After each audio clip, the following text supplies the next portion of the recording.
I'll point out to them that this I don't like because we're calling someone a fool. And I will there teach them a formula for saying no. How do you say no? If you call me a fool, I'm certainly not going to listen to you. I will tune out. I'll walk away. I'm out of here. Goodbye. If you want to just connect, I'll tell them. Talk from your heart. Tell them what you are feeling.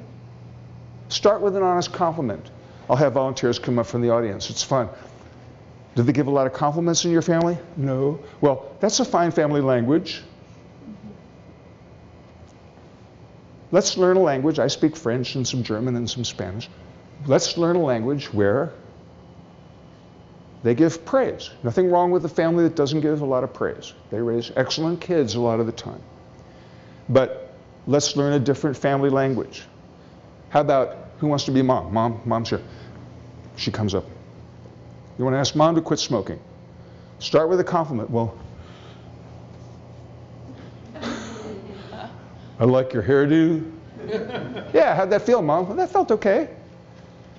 Do not say but.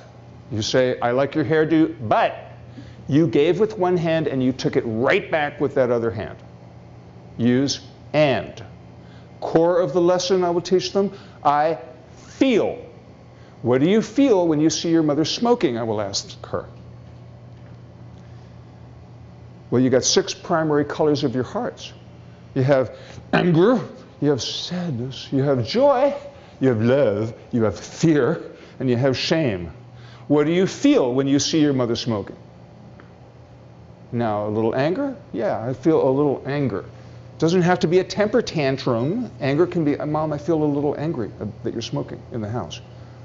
I'll find out from the kids how many of their parents smoke, and then how many of those families, how many kids have families where the smoker goes outside whenever they smoke. They don't ever smoke in the house. Hands go up.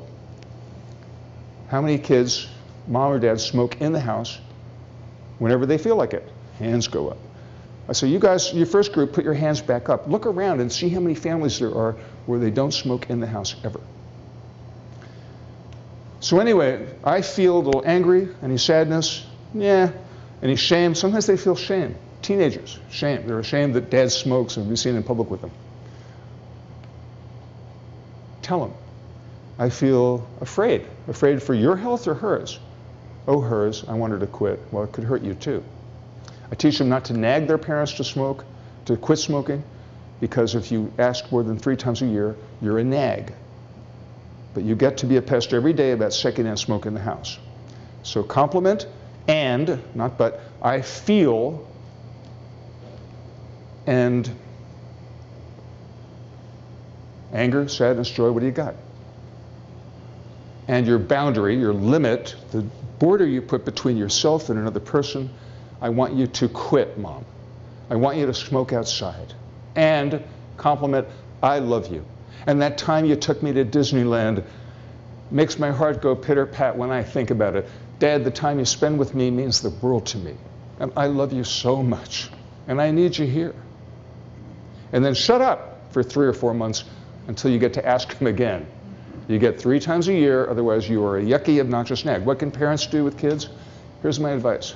I learned all these things from my old therapist. You know, I was going through a divorce in '85 and got in therapy. And when I speak at colleges, I say to the kids, if you haven't been in therapy and taken inventory of how your parents treated you when you were a child, I regard you, frankly, as poorly educated. If you haven't been in therapy and had a few sessions to talk about your mom and dad and your childhood, you're not fully educated. Go get that technology, get that clarity that comes out of it. And I urge kids to see the school counselor just as a matter of course. Reach out, touch someone, connect, solve problems together, not alone. If you're carrying around a deep, dark secret you never told anybody, it's like carrying around a 500-pound weight. Set it down. Talk to a trusted teacher, the school counselor, your friends, your parents. They're going to get a powerful talk tomorrow that will serve them their whole lives. But if you call me a fool, instead of talking from your heart, I'm not going to listen to you. And there's Joe Camel, with his friends gone, alone, in pain, dying from the product that killed him. And he might be saying, I'm sorry I smoked. I'm going to die.